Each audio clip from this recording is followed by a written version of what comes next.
This is a widespread problem. It's not just a small group of young people who are persistently absent. We do know that some families are finding it difficult to pay for holidays at peak times, so are taking their children out of school at other periods. What message does the Cabinet Secretary have for them, but also for the holiday companies who seek to exploit at peak periods? Cabinet Secretary.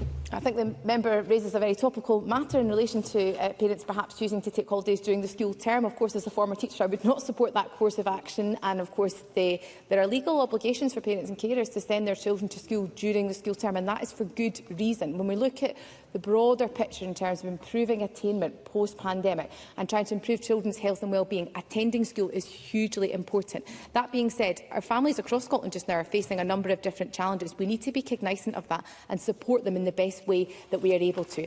My view is that head teachers are doing that at the current time using a variety of different methods. We've talked today about PEF and how that's making a difference in our schools, but I know that head teachers are engaged in a range of different measures. For example, across Fife, I know the virtual head teacher programme, for example, in Mr Rennie's own area, has been active in helping to support some young people online to help support them coming back into school post-pandemic. So I recognise some of the challenges here that Mr Rennie has alluded to are multifaceted, but the important thing is that our children are engaged in their education, they are back in school. That has been difficult for young people, particularly post-pandemic, and particularly, as I said in my response to Mr Fraser, for those young people who are going through the transition from primary into secondary and broad general into senior phase during lockdown. So we do need to be cognisant of that in the support that we're providing.